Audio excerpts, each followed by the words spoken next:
The Lifestyle Show, presented by Selina MacKenzie. Now it's Culinary Corner time now, and I'm delighted to welcome back, how we were just saying, like an old friend, because Emma Kay has been on the show 10 times in 10 years. Welcome back, Emma.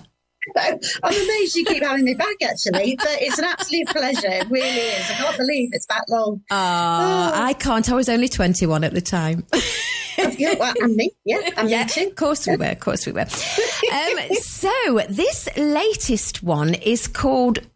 What is it? Warts and all, or Wortes and all? Warts and all. Warts and all. Yeah, it's kind of a pun, a play on words for warts and all. Because warts in the medieval period just meant sort of herbs, basically cooking herbs and things like that. So I thought it was quite a good, fun title. It's a very fun title. So the full title is Warts and All Medieval Cooking. So, as always with your books, there are some recipes in there, but it's also a bit of history to discover what people were cooking and how they cooked it.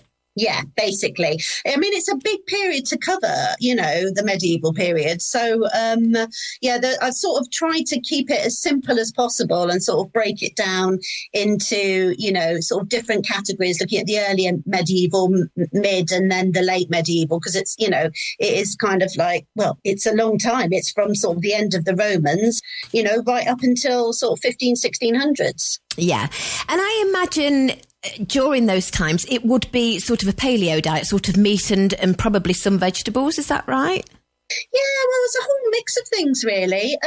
The poor people, if you were, the poorer people wouldn't have eaten much meat, to be honest, like a few scraps here and there. But yeah, if you were wealthy, you would have been consuming an awful lot of meat and fish. There was, I think we forget just how much fish people were eating then, like dolphins and porpoise and seal. And, there's lots of archaeological evidence to show that there were those kind of big fisheries set up to eat those types of aquatic animals. So, yeah.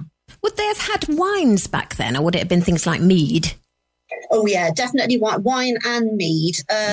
So the Anglo-Saxons and Vikings kind of introduced sort of new drinks like mead and new different types of fermenting and ales and things. But wine, we've had wine for a long time, since anyone could grow a vine, really. And I think people forget that, particularly in the UK, the Romans introduced wine, and then that was kind of carried on after. The Anglo-Saxons they did drink wine, but I don't think they cultivated it in the same way as the Romans did. But then by the medieval era, yeah, we were drinking a lot of wine, yeah.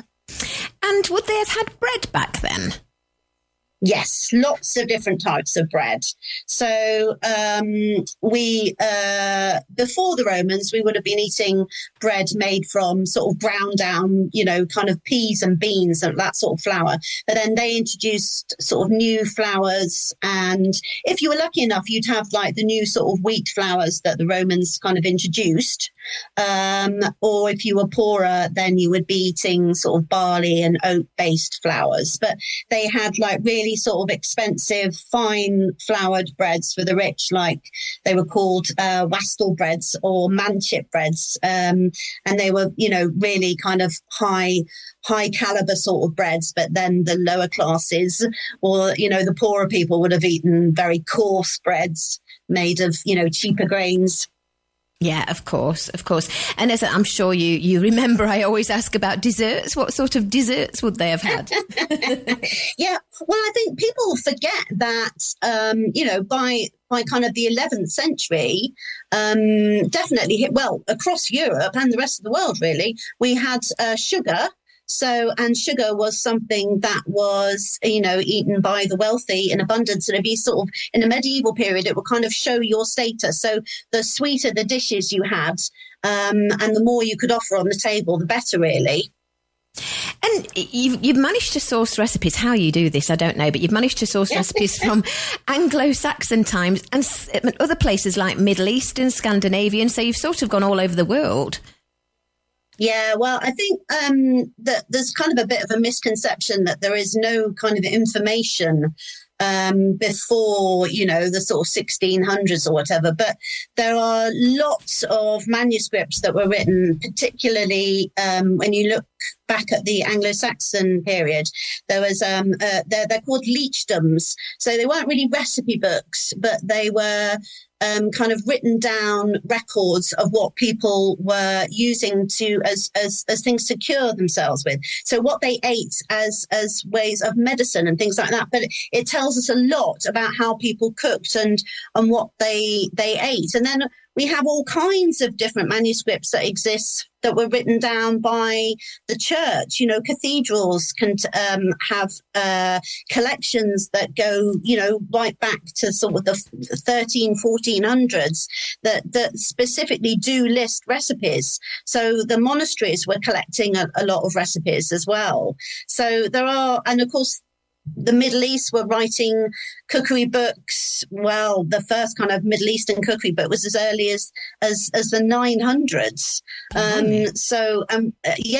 And even though people weren't literate, the very wealthy and the sort of clerical and people high up in society were, and so they would collect these manuscripts and books, and they would use them, for cooking. So.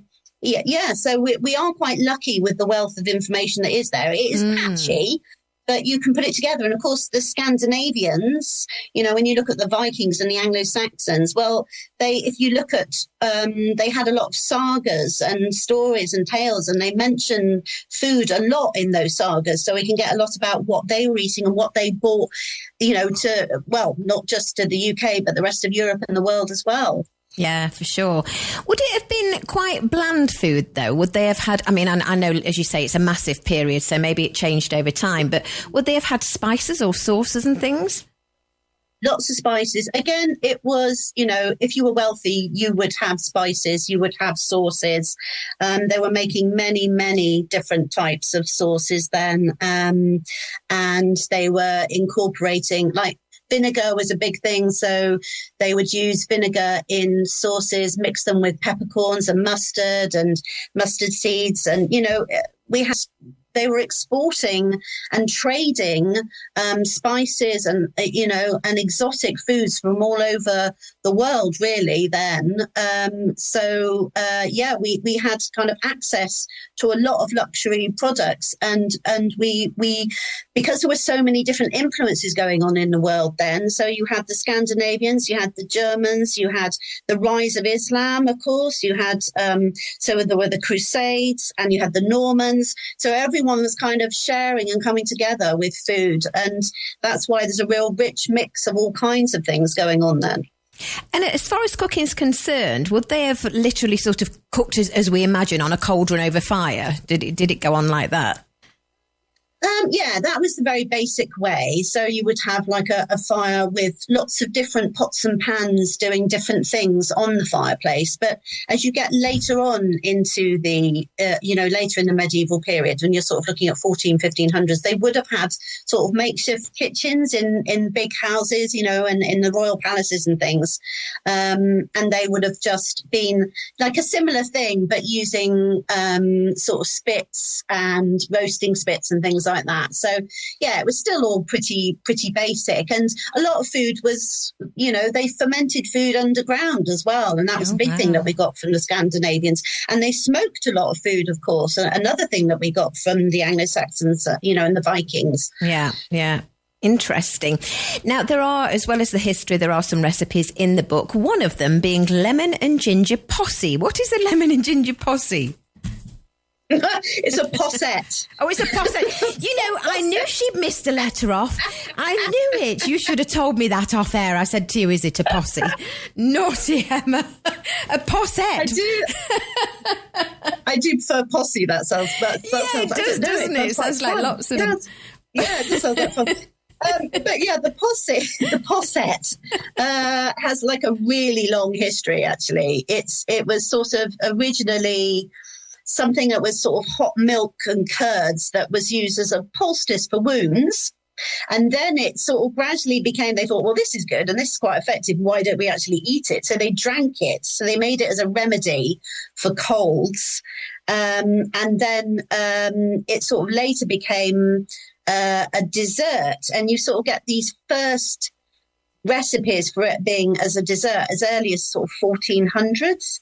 And there's a manuscript actually from Holcombe Hall in Norfolk, and they've got in their collection. There's a recipe in there. Oh, we're losing you, Emma. You seem to have gone quiet. Oh, sorry. That's better. Hello, That's can you better. hear me? Yeah, you're there again now. Yeah. So one of the earliest recipes in the 15th century was basically just cow's milk with wine, and then it was sort of boiled up, and then they added ginger to it. Okay. And that was so, and then if you think about do you know what a syllabub is? You probably know what a syllabub is. So that more sort of solid kind of dessert. It's kind of like an early version of that, really. Okay. And so I've got a recipe in the book, which I sort of decided that I would, try and make it sort of more modern and make a more modern posset. Okay. And so that's what I've included in a book. So it's basically just, it's just cream with spices and. But they did love kind of curdled desserts then. So, again, that's another throwback from, the Vikings and the Anglo-Saxons, and because they used a lot of milky sort of puddings, and early blancmanges and things like that. They go way, way back to the 1400s. So this posset is just kind of and they did a version of that. And then they had, as you get into the kind of 16th century, they started manufacturing these special pots called posset pots, where you would be able to eat the posset and then suck it out through a little spout. So suck what was left down below to a spout, so that they got the whole thing. So they got the curds and all then the juicy bits at the bottom as well. Wow, history's so fascinating. Well, if our listeners want to find out more about the book, it's called Wortes and All, Medieval Cooking, and it's by Emma Kay, who we're chatting to now. And as always, we're selling it on our website, TRE.radio. Emma, I know you've obviously written lots of books because we've interviewed you lots of times. What's the best way for people to find out more about you?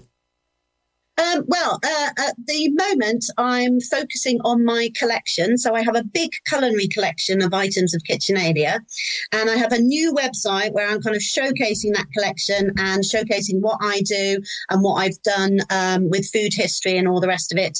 And it's museumofkitchenalia.co.uk. museumofkitchenalia.co.uk. Lovely. Emma, we'll no doubt chat again soon. You take care for now.